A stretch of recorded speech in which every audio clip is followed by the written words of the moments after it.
Um dos assuntos, a gente usa também aqui o espaço do sábado do Jornal Gente da Rádio Bandeirantes para aprofundar alguns assuntos que chamam a atenção aí dos ouvintes durante a semana, e pela correria do noticiário, às vezes não dá para abordar com calma, explicar direitinho a notícia, né? E nessa semana, Agostinho e ouvintes aqui da Rádio Bandeirantes, nós noticiamos, né, que o Supremo Tribunal Federal julgou um caso envolvendo o Tribunal do Júri. O Tribunal do Júri é a instância da justiça que é responsável pelo julgamento dos crimes dolosos contra a vida, homicídio, infanticídio, aborto. Esses crimes dolosos contra a vida, eles vão ser julgados pelo Tribunal do Júri, ou seja, não é um juiz de direito que estudou, prestou concurso e atua na magistratura que decide o futuro daqueles que são acusados, né, por esse crime. Esse crime é julgado pelo próprio povo. São os jurados, né, que compõem o chamado Conselho de Sentença.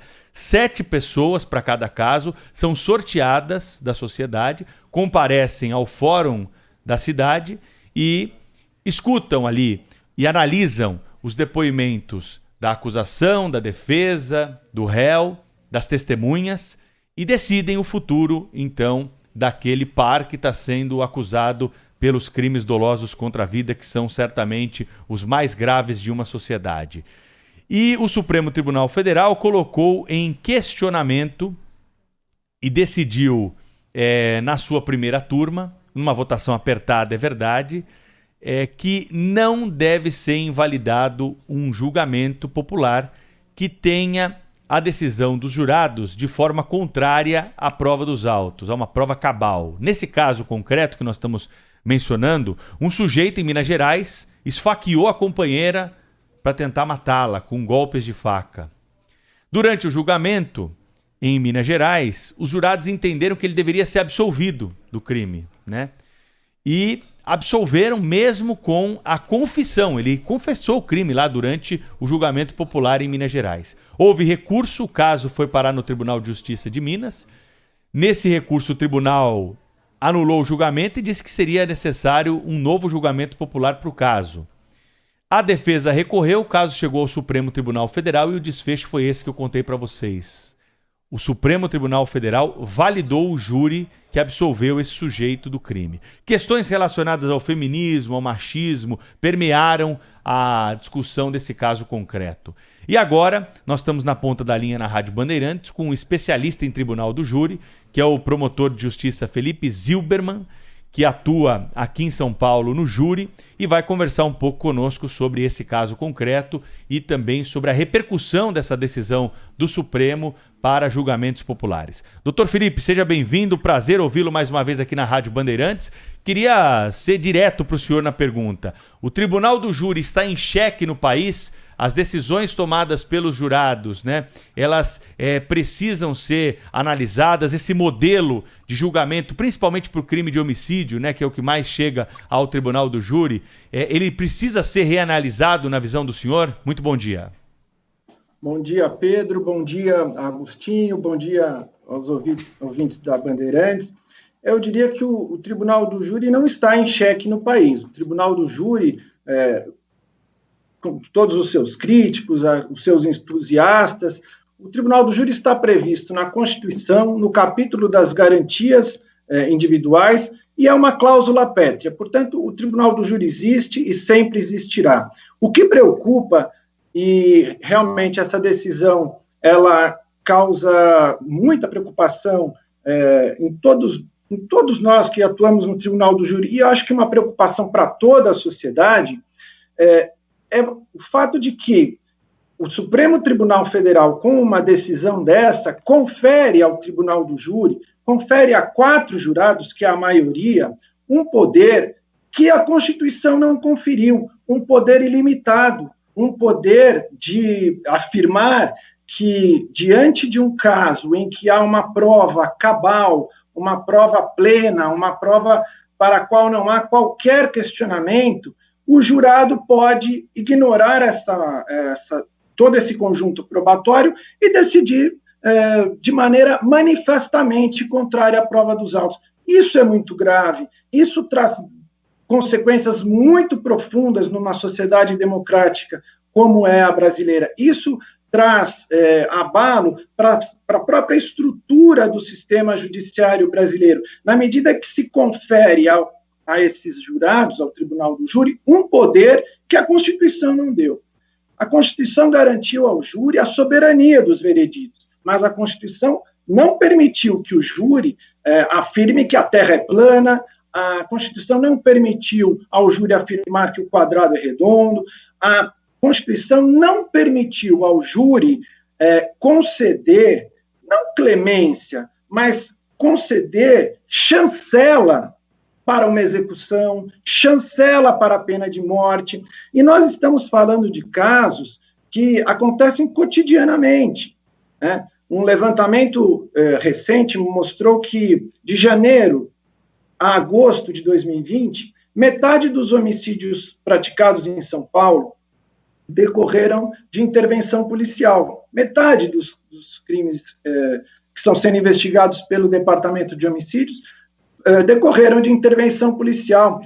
Um caso desse, em que um agente do Estado, por exemplo, pratica uma execução contra um moço pobre da periferia, com filmagem, com câmeras de celular, com câmeras de monitoramento, com provas, com perícias, e é levado à análise do júri, o jurado pode, por esse raciocínio, decidir que, olha, aquele indivíduo tinha antecedentes criminais, aquilo que o Agostinho falava há pouco do senso comum, né? É o senso comum de alguns setores retrógrados da população, que bandido bom é bandido morto. O jurado pode pensar dessa maneira e simplesmente absolver, então, o policial militar com sem sequer precisar falar desse argumento, chancelando uma execução, chancelando a pena de morte. E é obviamente que a Constituição não deu ao júri esse poder.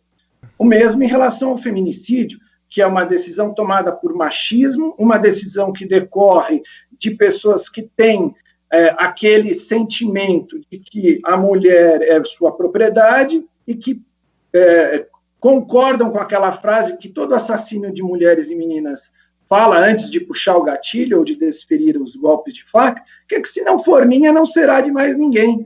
E aí o jurado simplesmente fecha os olhos para a prova e absolve. Obviamente que o jurado não tem esse poder, a soberania do júri ela é limitada e o limite é a possibilidade do erro judiciário, é a decisão que não encontra amparo em nenhuma prova do processo. Ô Felipe, bom dia para o senhor. Esse assunto é delicado, né? Então eu vou tentar escolher as palavras aqui. Primeiro dizer que, assim, acho realmente absurda a decisão do Tribunal do Júri nesse caso.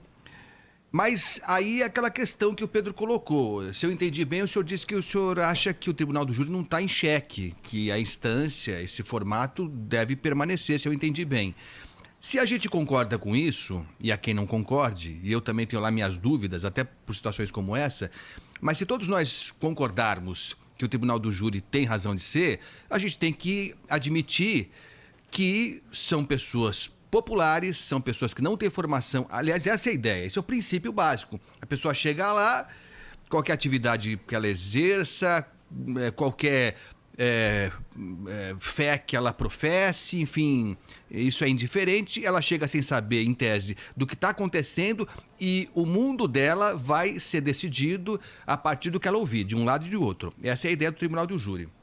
Se a gente aceita isso como um formato razoável, a gente tem que admitir, eu acho também, que situações como essa, para mim absurdas e para o senhor também absurda, aconteçam. Vão acontecer essas decisões. Porque imagino que nesse caso, o que deve ter pesado foi a confissão do réu, dizendo que praticou o crime. Ele deve ter alegado que foi legítima defesa da honra ou algo por aí. E isso convenceu a maioria dos jurados, que, se eu não estou enganado, era formada por homens, o que também tem um peso significativo nesse caso. O que eu quero dizer é o seguinte, ou a gente vai discutir que tem que se rever a formação do Tribunal do Júri, ou então, se a gente concordar que ele tem que existir, me parece meio incongruente que se peça que o Supremo decida contra.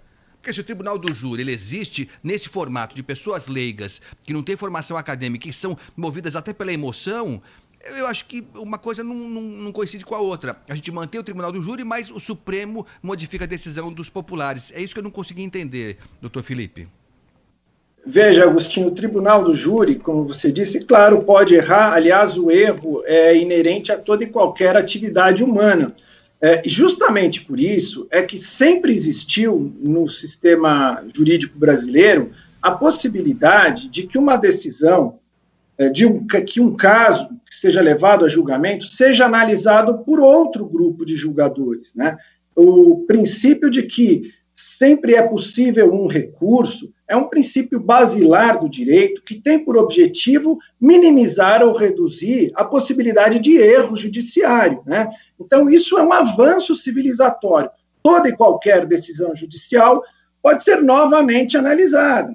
E no júri não é diferente. O júri é soberano, porém, as decisões do júri podem sim ser submetidas a uma nova apreciação se elas forem manifestamente contrárias à prova dos autos, se elas forem absurdas, desculpa, se elas doutor, não encontrarem... Desculpa, doutor, o senhor está chamando o que de erro? O que é erro? Porque o erro crasso. Quando eu falo erro, Agostinho, eu me refiro não àquela situação em que é possível uma dupla interpretação. Eu me refiro, e o Código de Processo Penal se refere, o sistema legal brasileiro sempre se referiu como o erro crasso, o erro patente, aquela decisão que não encontra amparo em nenhum elemento do processo. É por isso que eu disse, é como se o jurado dissesse que a Terra é plana. Não, não é, está errado, é um erro manifesto. Quando isso acontece em qualquer lugar do mundo, não só no Brasil, o caso pode ser novamente submetido a uma nova análise por outros julgadores. Mas nesse caso em particular, qual é o erro? Nesse caso em particular, onde está o erro? Nós temos um homicídio de uma mulher, um homem que confessa esse crime por não aceitar o fim do relacionamento ou por supor que ela o está traindo. O nome disso é homicídio, e o jurado simplesmente fecha os olhos para isso diante de um sentimento que é de machismo, que é um sentimento de que a mulher pertence ao homem, que o homem é dono da mulher, que se ela não for dele, ela não poderá ser de mais ninguém, e com isso ele chancela uma execução, ele chancela um homicídio. É um erro crasso, um erro manifesto. O mínimo se espera que um caso como esse possa ser novamente analisado. Nos Estados Unidos, os jurados precisam justificar a sua decisão. Aqui no Brasil, os jurados não justificam a decisão, mas eles precisam seguir a lei, eles podem decidir de acordo, em desconformidade com a lei penal brasileira? Os jurados não precisam realmente justificar a sua decisão, é diferente o sistema americano, em que os jurados, inclusive, conversam entre si. Aqui não, os jurados ficam incomunicáveis, mas o jurado ele tem que seguir os ditames da justiça. O jurado ele tem liberdades decisórias, sim, ele tem liberdades maiores até do que o juiz togado, sim, mas ele não tem o direito, o jurado não tem a autorização para decidir de maneira absolutamente, manifestamente contrária à prova de um processo. O jurado ele tem limites nesse poder. A soberania dos vereditos não é um poder ilimitado. Ela encontra amparo naquilo que eu disse, no erro crasso, no erro manifesto, na decisão que não encontra amparo em nenhuma prova, decisão aberrante. É a decisão, Pedro, que não decorre de um sentimento de clemência. É a decisão que decorre de um sentimento de conivência com a execução policial praticada contra alguém que tem antecedentes criminais, das pessoas que acham que bandido bom é bandido morto. É a conivência de quem tem o machismo estruturado dentro de si, que acha que o homem pode matar a mulher quando ela não quer mais se relacionar com ele. É a conivência das pessoas que ateiam fogo em moradores de rua, que tiveram pessoas indesejadas. Desculpe, doutor Felipe, eu concordo plenamente com o senhor, acho um absurdo sair ileso uma pessoa que comete um crime, só para deixar bem claro, para não parecer que eu estou defendendo o que eu não estou defendendo. Mas eu só quero entender um pouco mais esse conceito, porque senão vai parecer que o tribunal do júri só é bom quando ele vota de um jeito. Eu não votaria para absolver esse cidadão, deixar bem claro aqui. Sem ouvir as argumentações, eu já voto pela condenação do cidadão. Agora, a gente está vivendo num país, doutor Felipe, que tem mostrado uma face reacionária, uma face preconceituosa né? É fato isso. A gente tem um presidente eleito e democraticamente eleito e está exercendo... Aliás, se pode falar um monte de coisa do presidente Bolsonaro, mas que ele enganou alguém, ninguém pode dizer isso. Porque ele defendeu durante a campanha, durante a vida dele, conceitos que são preconceituosos, machistas, homofóbicos. E a maioria da população decidiu que ele era a pessoa adequada para governar o país. É isso. Eu posso lamentar, eu posso concordar, mas a decisão está tomada, ele exerce até o final do mandato dele esse poder de presidente, que não é pouca coisa. Então o que eu quero ponderar é isso. Se a justiça dá na mão do cidadão comum o poder de decidir, ele pode decidir com preconceito, pode mesmo. Pode decidir de forma preconceituosa, e nesse caso parece que ficou claro isso. Eu só acho que a gente, de um lado, defende a manutenção da estrutura e do princípio do tribunal do júri, mas aí não aceita quando o popular decide pelos conceitos dele. É só isso que eu não estou entendendo. De novo, dizendo que se eu estivesse lá, eu votaria pela condenação desse cidadão. Veja, o caso concreto em si, claro que é emblemático, mas o ponto mais preocupante disso tudo, Agostinho, para a instituição do Tribunal do Júri, para a instituição Justiça brasileira, é o fato de que essa decisão do Supremo, ela impede que qualquer decisão que seja tomada no Tribunal do Júri, qualquer caso que seja analisado no Tribunal do Júri, seja novamente analisado por um outro grupo de jurados. É só isso. É algo extremamente grave, porque se até uma multa de trânsito, se você tomar, você vai poder recorrer. Para toda e qualquer decisão judicial, existe a possibilidade de recurso. O recurso é salutar, o recurso é um princípio elementar de um sistema civilizado de direito.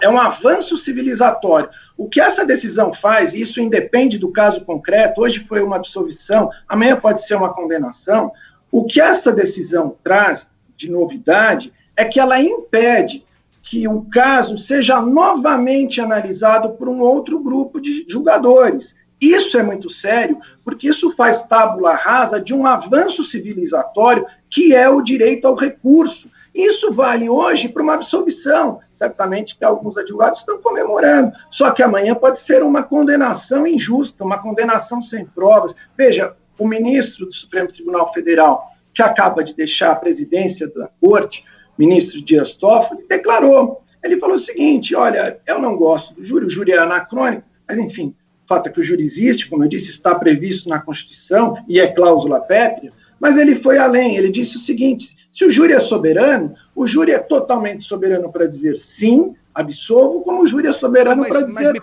não absolvo e condeno. Então, e aí... Deixa eu só lhe perguntar uma coisa, desculpe. Eu, de fato, não acompanhei essa história devidamente, então o senhor falou alguma coisa agora que me chamou a atenção. O Supremo, nesse caso em particular, decidiu que, nesse caso, o Tribunal do Júri era soberano ou decidiu que para todo sempre é soberano? Porque, digamos por hipótese, num caso equivalente a esse, em que se condene a pessoa errada.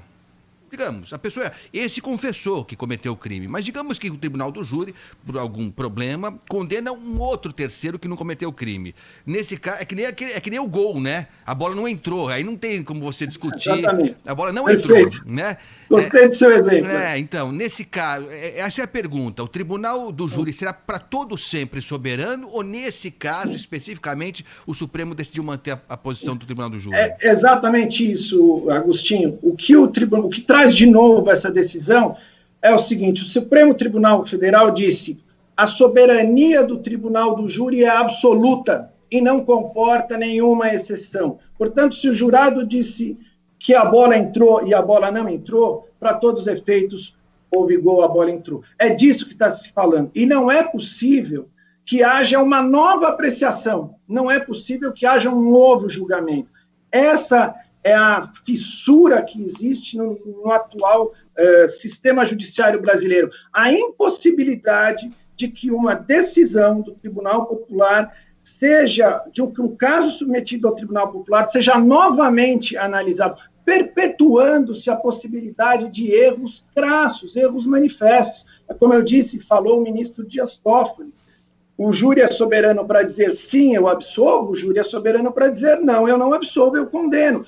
Durante toda a existência do sistema judiciário brasileiro, sempre houve a possibilidade de, diante de uma decisão manifestamente equivocada, o caso ser novamente analisado por outros julgadores.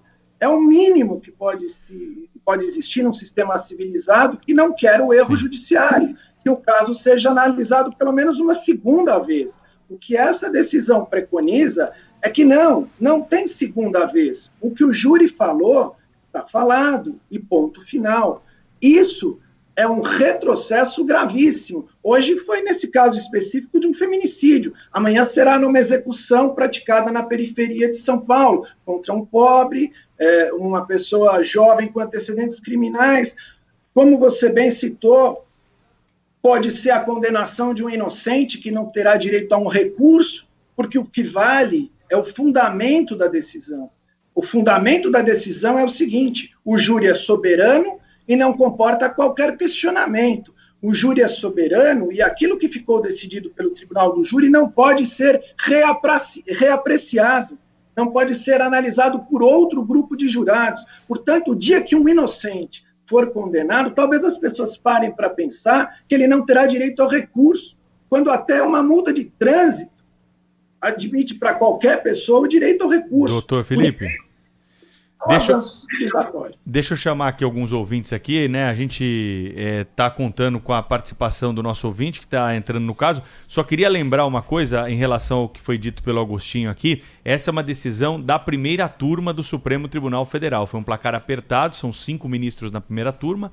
3 votaram por essa tese de que a decisão do júri é soberano. Então esse caso de Minas Gerais não vai ter um novo julgamento, porém 2 ministros votaram de forma contrária, então foi um placar bem apertado. E o plenário do Supremo pode ainda voltar ao assunto, esse assunto pode ser decidido, pode ser modificado até pelo plenário do Supremo Tribunal Federal. Esse caso ainda pode chegar ainda ao plenário do Supremo. E a discussão também pode chegar no Supremo por outras vias, né? Outros tipos de ação que podem levar os ministros. Então não é uma decisão do pleno do Supremo, como a gente costuma dizer, que é uma decisão que tem uma importância maior, vamos dizer assim. Esse cidadão pode ser preso ainda? Ele pode ter um novo julgamento pode ainda. Ah, ok. Doutor Felipe, vamos ouvir uns ouvintes aqui da Rádio Bandeirantes para a gente encerrar essa entrevista aqui com um assunto que, claro, mexe com todo mundo, né? Bom dia, Laércio de Santo André. Estou escutando a reportagem da Bandeirantes aí. Concordo, né? 500 casos de policiais que mataram pessoas. Mas por que ele não fala quantos bandidos mataram as pessoas inocentes e policiais também? Porque daí fica fácil, fica achando que todo mundo vai beneficiar policial que matou sem necessidade, vamos dizer assim. Laércio de Santo André. Olha, tem um ouvinte aqui de Conchal também, o Clóvis, está falando que sobre esse caso aí de Minas, é preciso ver a influência, né, que esse criminoso tem na cidade. Será que o júri não ficou pressionado? Tem essa questão da pressão que o júri sofre também, né, dependendo de quem está sentado ali na cadeira no banco dos réus.